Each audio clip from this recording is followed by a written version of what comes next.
So guys आपका फिर से स्वागत है हमारी रेसलिंग जगत की न्यूज के साथ। और देखो पहली खबर आ रही है किंग ऑफ द रिंग की कंट्रोवर्शियल एंडिंग से, जिसके बाद ट्रिपल एच ने ये स्टेट कर दिया था कि रेंडी ऑर्टन को उनका बदला लेने का पूरा मौका मिलेगा। बट क्या ये गंथर वर्सेस रेंडी ऑर्टन का match clash at the castle में होने वाला है? तो देखो अगर आपको ऐसा लगता है तो मैं बता दूं अभी के लिए तो बिल्कुल नहीं, क्योंकि according to the news Randy Orton still अपनी इंजरी से रिकवरी किए जा रहे हैं। उनका वापस आना ना आना भी कंफर्म ही नहीं है। और ना डब्ल्यूडब्ल्यूई ने उनसे कोई बात करी जब वो घर चले गए थे। शायद इस मैच को पोस्टपोन कर दिया जाएगा, जैसे मनी इन द बैंक तक तो पोस्टपोन कर देंगे। हो सकता है ये मैच अगले पेपर व्यू में नहीं, लेकिन मनी इन द बैंक में हो जाए। बाकी हो बस अभी रेंडी ऑर्टन ठीक हो जाए तो हो जाए, क्योंकि हम नहीं चाहेंगे कि वो एक साल बाद वापस आए और उसके बाद फिर साल भर के लिए दूर हो जाए। भाई ऐसा नहीं होना चाहिए। लेकिन आप वीडियो को एंड तक पूरा देखना, क्योंकि किसी का अकाउंट जरूर हैक हो गया है। एंड नाउ आप देख रहे हैं रेसलमैनिक्स एंड सब्सक्राइब करना तो बनता है। वेल अभी जब मैंने आपसे कहा कि किसी का अकाउंट हैक हो गया तो आपके कान तो एकदम से खड़े हो गए होंगे कि भाई ये भयंकर किस्सा किसके साथ हो गया। तो ये हादसा हुआ है द इमॉर्टल द हॉन्गस्टर हुल्क होगन के साथ। उनके एक्स अकाउंट पर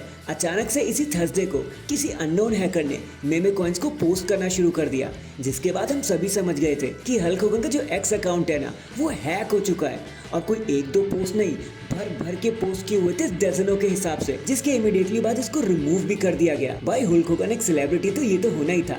जैसे ही होगन को उसका आइडिया लगा कि उनका अकाउंट हैक हो चुका है तो उन्होंने तुरंत एक अपॉलॉजी लेटर इंस्टाग्राम पे डाल दिया और उन्होंने कहा कि आपके प्यार और सपोर्ट का बहुत शुक्रिया।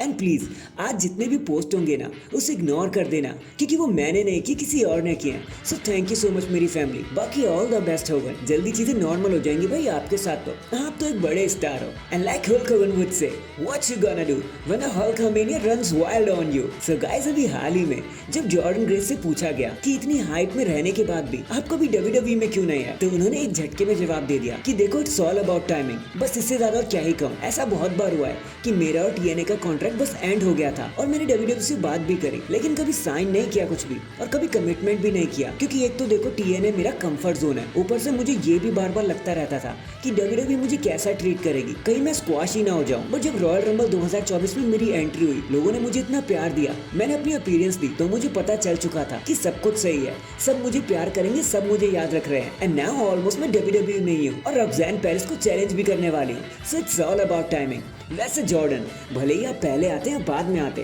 देखो हमने तो आपका इंतजार कर लिया। अब देखते हैं आप डब्ल्यूडब्ल्यूई में कैसा रंग दिखाने वाले हो। इन द एंड चलो let's talk about Roman Reigns now. देखो इतना तो अब हम सभी जानते हैं कि डब्ल्यूडब्ल्यूई ने उन्हें अपनी कुछ डेट से तो रिमूव कर दिया है कि भाई आप आराम ही कर लो, बट स्टिल उनके लिए प्लान बनना बंद थोड़ी ना हो गया। बैक स्टेज में अभी भी चीजें उनके लिए बनाई जा रही है, जहाँ surprisingly Cody Rhodes versus Roman Reigns का पार्ट 3 सबसे निचले लेवल पर है, सबसे कम कंसीडर किया जा रहा है। क्योंकि अभी जब मैं ये वीडियो बना रहा हूँ ना तो डब्ल्यूडब्ल्यूई ने प्लान कर रखा है कि रोमन एक न्यू कैरेक्टर को लेकर डब्ल्यूडब्ल्यूई में आएंगे जो ट्राइबल चीफ से तो काफी अलग होगा। एंड ऑफ कोर्स जब रोमन रेंस रिटर्न करेंगे तो उनका पहला शिकार होने वाला है सोलो सिकोवा एंड कंपनी। भाई उनसे तो जवाब लेना बनता है और फिर बहुत ही जल्दी हमें द मोस्ट अवेटेड मैच भी देखने को मिलेगा, which is Roman Reigns versus solo Sikoa. बाकी लेट्स सी अब ये चीजें कब शेप लेना शुरू करती हैं। देखो पहले तो रोमन रेंस ही आ जाए ना, तभी पता चल पाएगा चीजें कहाँ को जाएंगी। So that is it guys, अभी के लिए तो बस इतना ही। आप मुझे बताना रोमन रेंस सोलो सिकोवा आप किस ब्लड लाइन के साथ रहना चाहोगे, अच्छी ब्लड लाइन या बुरी ब्लड लाइन, कमेंट करके जरूर बताना। एंड चैनल पर नया है तो चैनल को जल्दी से लाइक एंड सब्सक्राइब कर दो। बाकी मैं मिलता हूँ आपसे किसी और अपडेट के साथ, तब तक के लिए अपना ख्याल रखें और खुश रहें।